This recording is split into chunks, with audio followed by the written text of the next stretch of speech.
You're appearing here as the victim of an alleged crime of mistreatment committed by your husband. Do you want to make a statement against him? Do you want to continue with the case?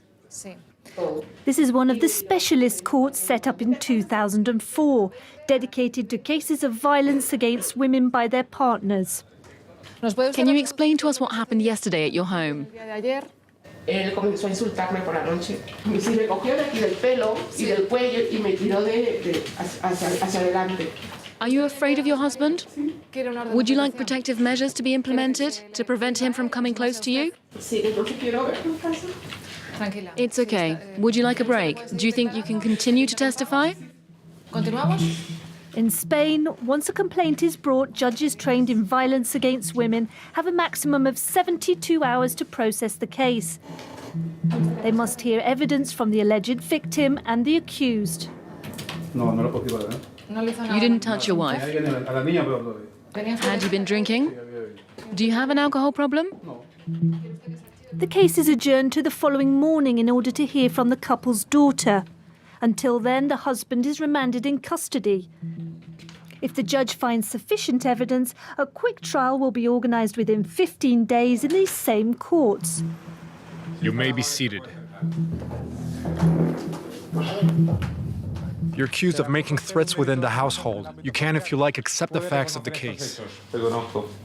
Duly noted. You also accept the sentence proposed by the prosecutor for that instance, community service. When the evidence is overwhelming, often the defendant pleads guilty before the trial even begins and has his sentence reduced. But preventative measures are taken to protect the victim. The most important thing to keep in mind is that for the next 6 months, he cannot get near you nor contact you. If the man breaches the order, his sentence could be changed to a jail term. The law sets out stiffer sentences for crimes involving this type of abuse.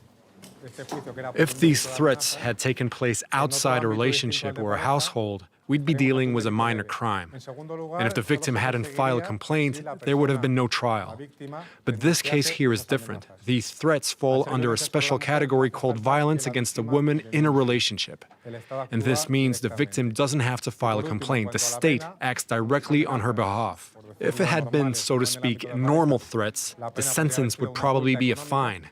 But because this is a case of violence against a woman, the minimum sentence is a jail term, or, as you saw today, community service.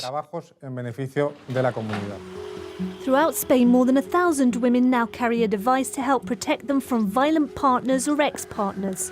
This woman was beaten by her husband for 16 years. We've changed her name to Anna to protect her identity. This is my unit. If my abuser comes near me, I can call and the police are alerted. In 2017, after yet another attack in front of her 2 daughters, Anna went to the police and decided to get a divorce, encouraged by her neighbours who witnessed the scene. He spent a month and a half in prison and then he got out. That's when he was given an electronic bracelet. 2 years ago, Anna's ex-husband was banned from approaching within 500 metres of her. But the restraining order doesn't make her feel safe. By the time the police arrives, your abuser could easily kill you. Anna's special protection comes to an end in September. It will only be renewed in the case of a fresh attack. Spain began a concerted battle more than 20 years ago against what it terms gender violence. A tragic case moved the whole country. The death of Ana Orantes. In 1997, Orantes told a TV programme her ex-partner had abused her for 40 years. 3 days later, he threw petrol over her, burning her alive in her garden. Today, the Spanish media reports every case of women killed by their partners. This Wednesday, Spain wakes up to 4 more lives ended too soon, 2 women and 2 girls. The victims had all reported abuse or sought help. Inequality continues to kill.